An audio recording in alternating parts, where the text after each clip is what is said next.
நமஸ்காரம். மகாபாரதத்தில் சாந்தி பருவத்தில் மோட்ச தர்மத்தை சேவித்துக் கொண்டிருக்கின்றோம். இன்று நாம் சேவிக்கும் இந்த அத்தியாயத்தில் வியாசர் கர்மத்தையும் ஞானத்தையும் பற்றி சுகருக்கு சொல்லியதுதான் சேவிக்க இருக்கின்றோம்.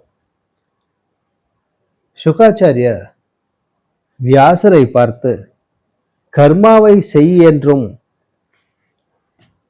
விட என்றும் இவ்விதம் வேத வசனம் இருப்பதால் மனிதர்கள் வித்தையினால் எந்த கதியை அடைகிறார்கள், கர்மாவினால் எந்த கதியை அடைகிறார்கள்?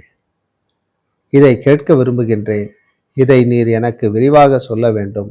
இவைகள் ஒன்றுக்கொன்று வேறுபட்டுவையும் விரோதமானவையுமாக இருக்கின்றனவே என்று கேட்டார். சுகர் இவ்வாறு கேட்க பராசர புத்திரரான வியாசர் தம் புத்திரரான சுகரை பார்த்து பேச ஆரம்பித்தார்.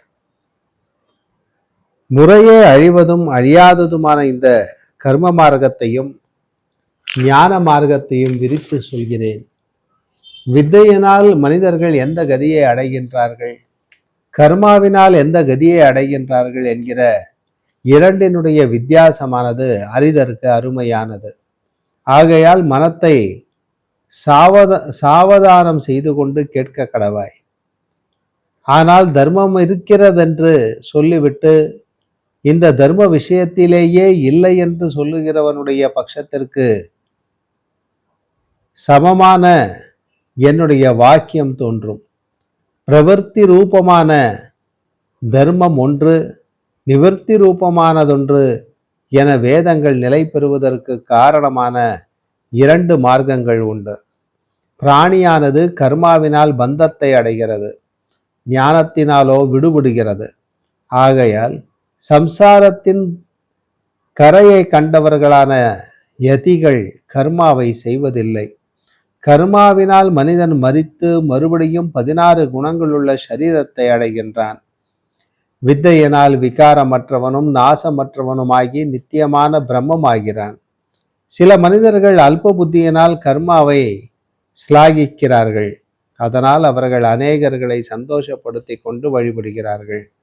மிக்க அறிவு பெற்று தர்மத்தின் மேன்மையை அறிந்தவர்கள் நதியில் ஜலபானம் செய்தவன் எவ்வாறு கிணற்றை சிலாகிக்க மாட்டானோ அவ்வாறு கர்மத்தை சிலாகிப்பதில்லை.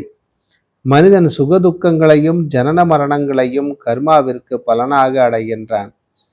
எந்த பிரம்மத்தில் சேர்ந்து துக்கத்தை அடைவதில்லையோ, எதில் சேர்ந்து மரிப்பதில்லையோ, எதில் சேர்ந்து பிறப்பதில்லையோ, எதில் சேர்ந்து மூப்பை அடைவதில்லையோ, எதில் சேர்ந்து வளருவதில்லையோ, எந்த ஸ்வரூபத்தில் பரமமும் வாக்கும் மனதிற்கும் எட்டாததும் சலனமற்றதும் விகாரம் இல்லாததும் கேடு ஆயசம் மரணம் இவைகள் அற்றதும் பேதமில்லாததுமான அந்த பிரம்மமானது இருக்கிறதோ, எதில் சுக துக்கங்களாலும் மானச கர்மத்தினாலும் பாதிக்கப்படுவதில்லையோ, எதில் சேர்ந்தவர்கள் எல்லா பிராணிகளிடத்திலும் சமமாகவும் சிநேகமுள்ளவர்களாகவும் நன்மையையே செய்கிறவர்களாகவுமாக இருக்கிறார்களோ அந்த பிரம்மஸ்வரூபத்தை வித்தையினால் அடைகின்றான்.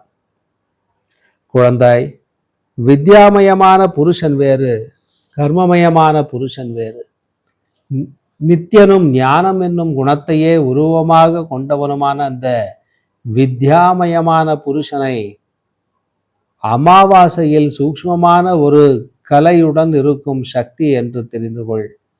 மகிரிஷியினால் சொல்லப்பட்ட அவ்விதமான இந்த விஷயமானது ஆகாயத்தில் வளைவான நூல் போல புதிதாய் உண்டான சந்திரனை பார்த்து விஸ்தாரமாக அனுமானிக்கப்படுகிறது. அந்த சந்திரனை மனத்தில் சமஷ்டி ரூபனும் கலைகளின் சமூகத்தினால் பரிபூர்ணனும் மூர்த்தனுமாய் இருக்கிறபடியால் கர்ம பல ரூபனாக அறிய கடவாய். பாத்திரத்தில் வைக்கப்பட்ட அக்னி போல எப்பொழுதும் அந்த சந்திரனிடத்தில் அமைந்திருக்கிற தேவனை நித்தியம் சர்வ சங்கதியாக அந்த யாகத்தினால் மனத்தை ஜெயித்தவனாக அந்த ஆத்மாவாக அறிந்து கொள். மேகத்தில் ஜலத்தி வலை போல அந்த சந்திரனிடத்தில் இருக்கின்ற தேவனை நித்தியம் யோகத்தால் மனத்தை ஜெயித்தவனான ஜீவனாக தெரிந்து கொள். தமஸ் ரஜஸ் சத்துவங்களை ஜீவன் குணமாகவும், ஜீவனை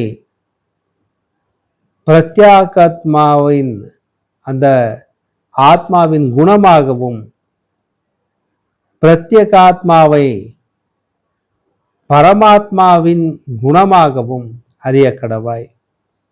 க்ஷேத்திர வித்துக்களானவர்கள் அச்சேதனத்தை ஜீவன் குணமாகவும், ஜீவனை பிரவர்த்தி உள்ளவன் என்றும், எல்லாவற்றையும் சேஷ்டிக்கும்படி செய்கிறவன் என்றும், 7 லோகங்களையும் கற்பித்தவன் ஜீவனை காட்டிலும் பரன் என்றும் சொல்லுகிறார்கள் என்று சொல்லி இந்த அத்தியாயத்தை வியாசர் பூர்த்தி செய்கிறார். நாளை சந்திக்கும் போது வியாசர் பிரம்மச்சரியத்தின் பெருமையை சுகருக்கு எடுத்து சொல்கிறார். என்ன சொல்கிறார் என்பதை நாளை வரை பொறுத்திருந்து சேவிப்போம். நமஸ்காரம்.